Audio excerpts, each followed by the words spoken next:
Welcome back to the channel.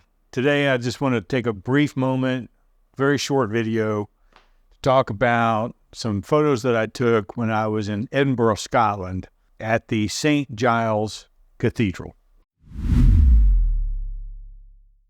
As I made my way around Scotland, I was going through Dunoon and over to the Isle of Skye and then finally back to Edinburgh, and I did some wonderful walking around of Edinburgh. A photographer who lives in Edinburgh by the name of Grant offered to meet up with me and took me around, showed me a whole lot of stuff in the city that really helped sort of prepare the way for my family to go over there in March.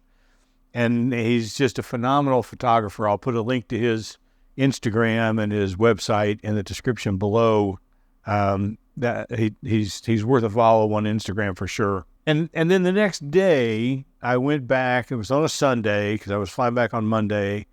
I went back on a Sunday to St. Giles Cathedral. Now, the last time I was in Edinburgh, the only pictures that I was able to get in St. Giles Cathedral was with my cell phone. And, you know, they turned out okay, but I was a little disappointed in that. And so this time, I had my platypod and ball head and my Canon R6 Mark II on this with the 15 to 35 f2.8 lens.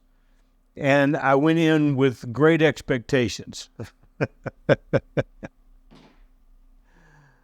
Oh, me. St. Giles is a really, I wouldn't say it's a beautiful cathedral. It's a quaint cathedral. But it was the cathedral where Queen Elizabeth laid in state before she was taken away from Scotland back down to London. It is an extremely famous cathedral in Edinburgh.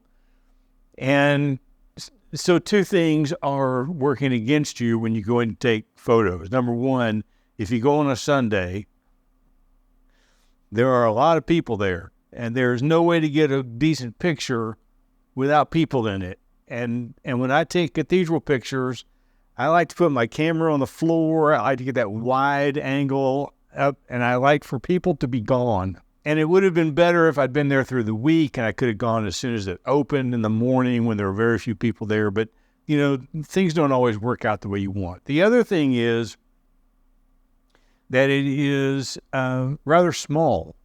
And there was really very few places to set the platypod to get something like an f8 where, you know, you could get something really decent.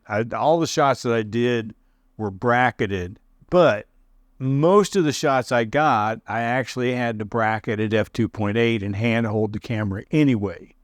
And they turned out okay. I don't know that I could have made any better pictures either.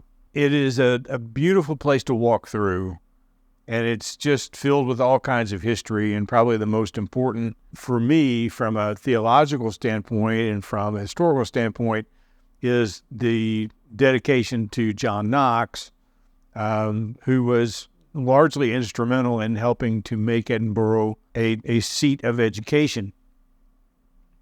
And so anyway, I'm going to show you the pictures that I took there, just kind of wandering around, trying to get away from people as much as possible. It was almost impossible. And then you can let me know in the comments what you think, and we'll see you next time.